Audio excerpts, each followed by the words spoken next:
Hi families, hair fryer வச்சு வீட்லேயே சூப்பராக தந்தூரி சிக்கன் பண்ணலாம். அதுக்கு நான் தந்தூரி சிக்கன் பண்ணுறதுக்கு வந்து நான் தயிர் தான் எடுத்திருக்கேன். தந்தூரி சிக்கன் பண்ணுறதுனால நான் இந்த மாதிரி கறி எடுத்திருக்கேன். இதில் வந்து நடுவில்லாம் நல்லா கீறி விட்டுக்கோங்க, அப்போ தான் மசாலா நல்லாவே அதில் வந்து கோட் ஆகும்.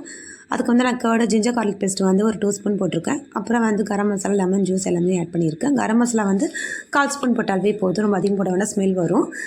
நான் வந்து 2 ஸ்பூனுக்கு வந்து ஆயில் விட்டுட்டு அதை நல்லாவே நான் மிக்ஸ் பண்ணி எடுத்திருக்கேன்.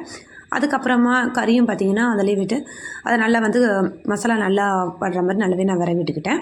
இது வந்து ஒரு 2 ஹவர்ஸ்க்கு வந்து நல்லாவே ஊறட்டும். இது ஊற சைடில் வந்து தந்தூரிக்கு வந்து மின் சட்னி ரெடி பண்ணிக்கலாம்.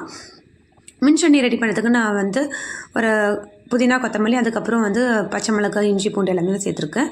ஒரு 2 ஸ்பூனுக்கு வந்து கர்ட் சேர்த்து இது நல்லாவே நான் ரெடி பண்ணி எடுத்துருக்கேன். ஒரு சூப்பராக மின் சட்னியுமே ரெடி ஆகிடுச்சு. ரொம்ப ஈஸி தான். ஒன் சைடில் வந்து நான் மைனஸ்க்கே ரெடி பண்ணிவிட்டேன். அதுக்கப்புறம் பார்த்தீங்கன்னா நம்ம ஏர் ஃப்ரையில் வந்து கொஞ்சமாக ஆயில் தடவிட்டு நம்ம ஊற வச்சுருந்த அந்த சிக்கனையும் வந்து நான் வந்து சேர்த்துக்கிட்டேன். நம்ம வச்சுருந்த அந்த மசாலாவை கொஞ்சம் வந்து லைட்டாக வந்து கோட் பண்ணிக்கோங்க. இதுக்கு டைமிங்லாம் பார்த்தீங்கன்னா நான் டெம்பரேச்சர் பார்த்தீங்கன்னா 180 டிகிரி செல்சியஸ் வச்சுருக்கேன். டைமிங் வந்து நான் 20 மினிட்ஸ் தான் அதுக்கு வச்சுருக்கேன். 20 மினிட்ஸுக்கு போதும். இது வந்து குக் ஆயிரும். இது ஒரு 10 மினிட்ஸ்க்கு அப்புறமா இது கொஞ்சம் வெளியே எடுத்துகிட்டு அதுக்கப்புறமா அதில் கொஞ்சமாக திரும்பி ஆயில் விட்டுக்கலாம். ஆயில் விட்டுட்டு இதில் கொஞ்சம் லைட்டாகவே நம்ம ஆயில் விட்டாலே போதும். அகைன் அதை திரும்பி வந்து அந்த ஹேர் ஃப்ரைக்குள்ளேயே வந்து நம்ம வந்து உள்ளே வேக விட்டுக்கலாம். இது திரும்பி 10 மினிட்ஸில் வந்து ரெடி ஆகிடுது. இது ஆட்டோமேட்டிக் வந்து ஆஃப் தான். சூப்பராக வந்து நம்ம தந்தூரி சிக்கன் ரெடி ஆகிடுச்சு. இந்த வீடியோ பிடிச்சிருந்தால் லைக் பண்ணி சப்ஸ்கிரைப் பண்ணிக்கோங்க. இதே மாதிரி நெக்ஸ்ட் ஒரு வீடியோவில் பார்க்கலாம். Thank you families.